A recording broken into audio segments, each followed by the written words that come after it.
So we normally talk about next generation technologies. But today we are actually meeting somebody who is actually next generation, shaping the next generation.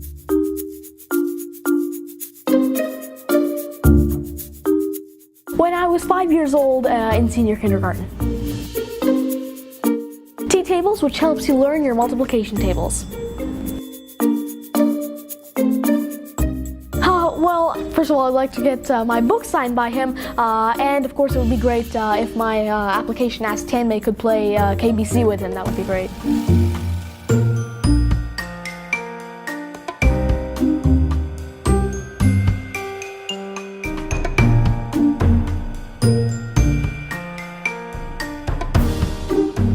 So Tanmay, how old are you?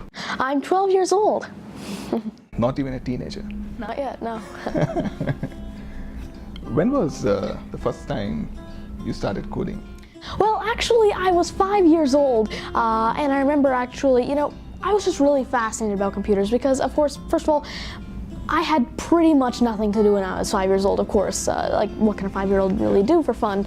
I play with, I guess, toys. But, my dad worked as a computer programmer.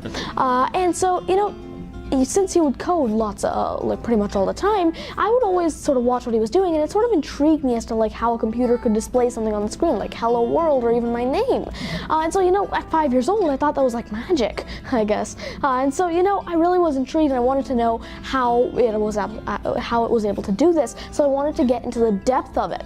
And so, my dad showed me a really simple hello world application. Then, I was again really interested by it. Then we slowly got more advanced some variables, etc., etc. Then after that I just started using the internet as a learning resource, learned more languages like C and VB. Then when I was 9 years old, I had a Mac and I had my first iOS app on the App Store, T-tables, which helps you learn your multiplication tables. Why did you do that? Well, in grade 3 actually, I had some sort of tests coming up and I wasn't the greatest at multiplication tables, but I was good at programming. And so, I basically had the idea of why not just create a little Windows app just for myself that'll help me practice my times tables. I did that and I got a pretty good score on that test. However, what happened, in grade 4, I got the idea, why not create it into an iOS app so other people around the world can use it as well? And so I made it into an iOS app, and after around 3 rejections from Apple, it was accepted into the iOS App Store on February 14th, 2013. Wow. So, did rejections hurt? Not really. They were because of some, Apple has really strict guidelines, so they were for some really odd reason. Sometimes a font size wasn't very big enough for something, or maybe it wasn't taking up the whole screen, the whole space on the screen, something like that. They were really simple fixes, and then, it was eventually accepted. Said I use the internet as a learning resource, and so I'm really easily able to learn languages. Like, for example, once you learn one language, or maybe even 2 languages, you sort of know the basics, like loops, conditionals, variables. And so once you know those sorts of really basics, it's really easy to move to another language because you just need to find out that sort of basic syntax, and then the rest you can build off of. I do agree, I do specialize, I guess you could say, in sort of like Swift and Java and Python and some sort of Objective-C, but then again, since I know those languages, I know here's a class, this is what a class is, this is what a function is, a variable, a loop, an if statement. Once I know those sorts of really basics, it's really easy for me to switch to something, let's say C, C++. It's really easy for me to learn those because I just need to say, how do I define a class, how do I define a function, how do I use a for loop, how do I use an if statement, how do I create variables, okay? Once I know those sorts of basics, I can really build off of there, and then as I create applications, I can learn the language as well. Sure. Are there things you look up to, in your world?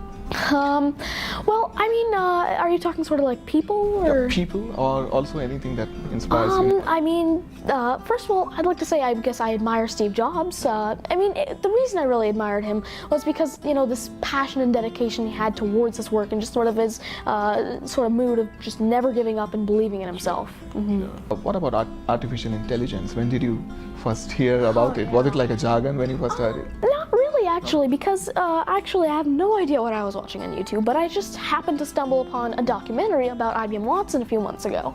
And so, I was just really intrigued as to how Watson was able to answer a question in Jeopardy against human players, and so how it was able to win as well. And so, I was just really fascinated, and I wanted to sort of create a prototype or create my own sort of question answering system, a mini question answering system. I did lots of research, and after 20 to 25 prototypes, I pretty much gave up. How do you balance everything else? And how often do you code? When was the last time you coded? Well, actually, it was this morning. Okay, nice. Yeah, I usually like to spend around 40% of my day coding, because it's just that fun. Because of course, when I was 5 years old and when I was introduced to coding, I had absolutely no idea people did that as a job. It was just pretty much another toy for me. A computer was a toy for me, and that was just really fun to code and see the output, eventual output, all the sort of problems or the issues I faced during the coding. The output was worth the sort of weight and the sort of hard work towards that. And so, I always find that sort of balance, because it's basically what I like to do in my break time, essentially. And also, I'm homeschooled, and so I can really mix it in with sort of what I'm doing. Of course, I do the regular subjects, social studies, math, science, language, but then again, I can actually mix in my computer programming. For example, math. Let's say years ago I did some sort of LCM and GCF calculator. So if I'm doing LCM and GCF in my, let's say, math homework, I can, once I'm done my homework, even create an application to sort of calculate the LCM and GCFs of two numbers and stuff like that. And so, that's how I can tie in my computer programming with what I'm actually doing. Sure. Do you spend too much of time tutoring people on YouTube? Yes, that brings me to my next point, actually. I do love to share my knowledge, actually. And I have a YouTube channel that actually just hit 1,300 subscribers. Yeah, thanks. And so basically, I like to teach stuff like programming, algorithms, Watson, math, and science.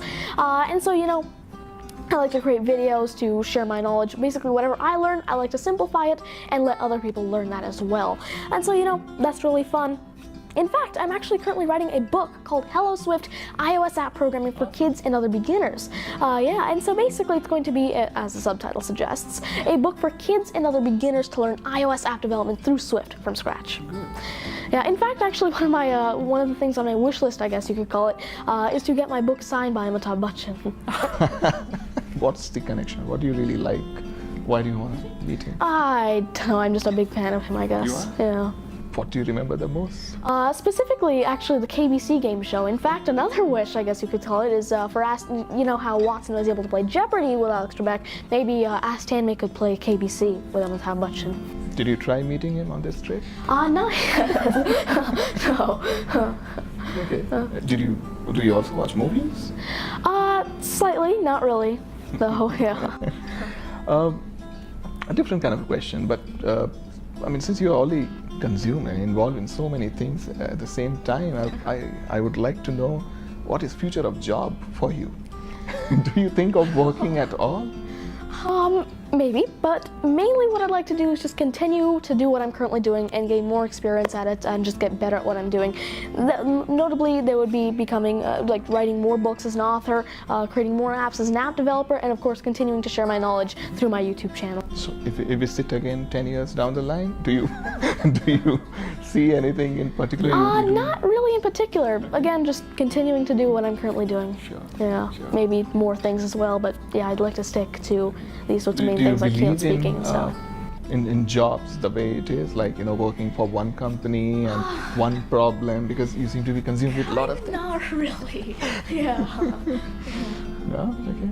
And are you a Snapchat person, or are you a Facebook, or what? No, I'm more of a Twitter and YouTube sort of person. You are on Twitter? Yeah. I checked you out. Yeah, you are on Twitter. Yeah, I am on There Twitter. were two handles, I thought. No, actually, the reason I have another handle, that's actually a really interesting story. I was actually at IBM Air Connect interviewed by theCUBE. Yeah. So they misspelled my Twitter handle, so I quickly registered that and said, what, if you've come here, go back to this Twitter handle. So that's why I have two Twitter handles. But continuing though, my Twitter handle is @Tajymany, TAJYMANY. Yeah, I checked that. What is future of programming as you see it? Well, mainly I believe that it's sort of cognitive computing, AI, machine learning, those sorts of things, because at that honestly, I think that computers are better at math right now. They cannot actually deal with natural language until they're given intense algorithms to parse and understand natural language. For example, one sentence I say in natural language could mean a million different things, but something I say in computer language, C, Java, Python, Swift, could mean only and only one thing. That's how the computer knows exactly what to do. And so, basically, machine learning tries to break that barrier. And that's why things like IBM Watson are so important, because they're giving developers and users easy access to these sorts of machine learning algorithms as a service. And so, that's going to be really important in the near future. You've been coding for 7 years, right? I'm not good at maths. Okay. Are there any lessons in particular? Do's and don'ts? The main one that I'm going to have to say is when you encounter a problem like a glitch in your application that you're unable to solve for days, okay? If you just give up on it, like Ask Tammy, for example, I had a glitch that I was working on with Java, the sort of Java and Python integration that I was working on for weeks. But if you give up, that's not going to be developed in the first place. So you know what, just keep at it, and you'll eventually find out what the problem is, and you will be able to fix it. So just keep persevering. And what's your social circle like? Like social circle as in beyond work? Do you go out? Do you have friends and you bike around? I mean, yeah, just I was actually homeschooled just last year, and so I still have contact with most of my friends and stuff. Will it give you more time to code? Yeah, because that's another thing. Yeah. Are you normally restless? Are there things that you want to even now you seem like you're in a hurry? No, I'm fine. Yeah. So, one of the things with programmers is that people say that communication is something that. Yeah, totally. I think so as well, because collaboration. Like if there's a team of programmers working on something, communication is key pretty much. If one programmer is working on something else and someone's working on something else, and they sort of, if it's unable to merge, sort of thing, that becomes a huge problem. There has to be good communication, and just sort of the cloud. One more thing, lots of subscribers of mine contact me with code, and they're like, something isn't working. It's giving me an error. It's because the code isn't clean. It's not formatted correctly, and so some variable or something is out of scope. It's out of a class because they don't realize the bracket has closed because it's not indented correctly, and so that becomes much harder to work with. So another thing, keep your code clean and make sure you're able to communicate nicely. Yeah. Thanks, Tanmay. This helps. Yeah, thank you. Thanks so much.